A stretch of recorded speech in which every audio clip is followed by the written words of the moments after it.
Khalsa Vaiguru Ki Fateh.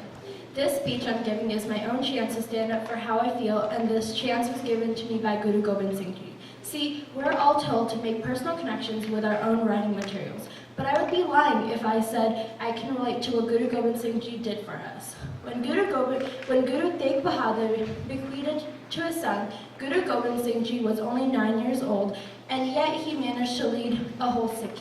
He had no experience but of the inspiring self-sacrifice of his father made for righteousness.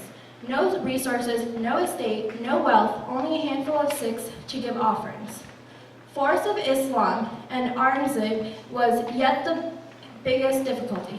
Guru Gobind Singh Ji wanted to shield his people from this dishonorable Aurangzeb.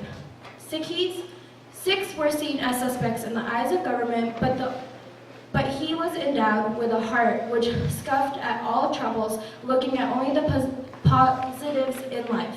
See, I was given advice to make personal connections with my speech, as I've mentioned before, but honestly, I can't. There's nothing any of us can relate to his success. I can only learn from his success to not give up and move through rough patches in life. Dedication, love, passion, all drifted him to make Sikhism shine. My own success and happiness would only be small to all the memories engraved in us from his journey. Background information on religion reform dealt with Hindus holding the Dharma as a supreme, even though they struggled to keep it alive during Buddhist onslaught and 700 years of Muslim atrocities. Everything from country to lives were taken, yet they managed to keep their Dharma alive. As said in this book, their existence was like the flickering light of a dying lamp. Guruji saved it from extinction as Aurangzeb almost destroyed Hinduism. Passion, love, grief, and hardship kept Hindus motivated to build a religion, yet the sadness shined as it had such diverse religion practices, from their worship idols to language. Buddhism was then created, and soon after, the Hindus were enslaved mentally by the Burmans on one hand and physically by the Muslims on the other. Guru Gobind Singh Ji decided to free Hindus with a declaration call, even though the Hindus were very ungrateful.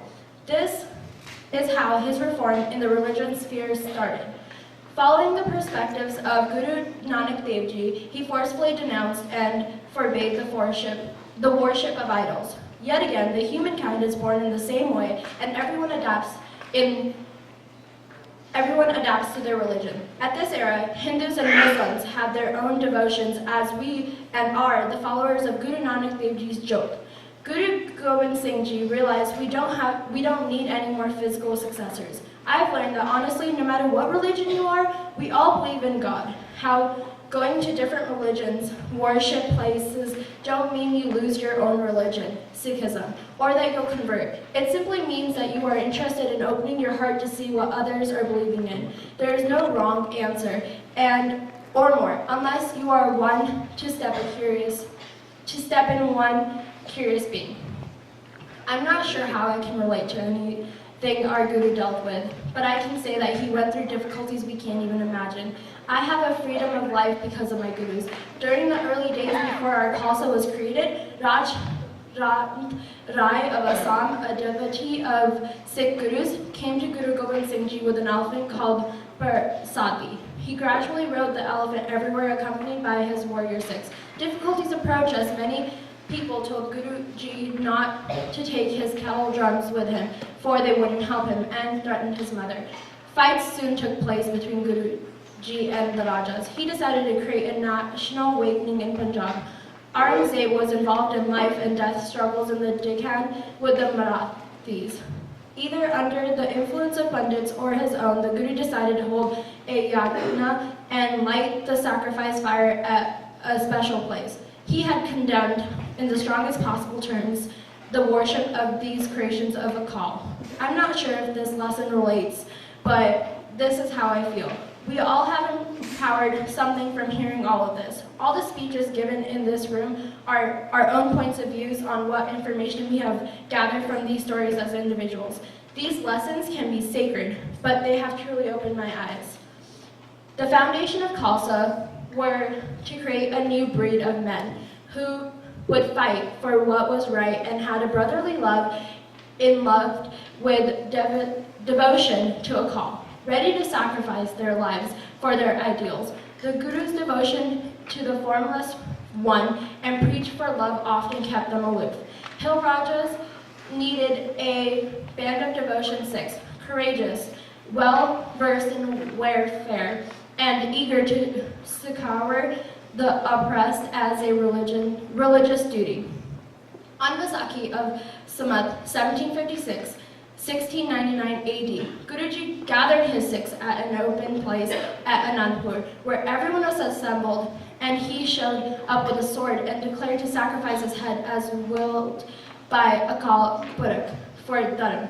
The basic tenets of the Khalsa were set up. Whoever adapts the Khalsa Dharam was to partake of Amrit in the same manner as administered by the Guru. There was simple and clear rules, and advocacy of an open and free way of living was so effective that thousands of people joined its fold. The Khalsa of Guru Gobind Singh Ji was a group of people who were determined and daring, truthful and trustworthy, dedicated and devoted to their Guru and Dharam. I'm not so sure how close we are to reaching his view, because as the world is revolving, so is everyone else. Yes, this is my opinion and not a fact, but everyone has changed in a lifetime, and so only one can speak for themselves to say if they are devoted to Khalsa or not.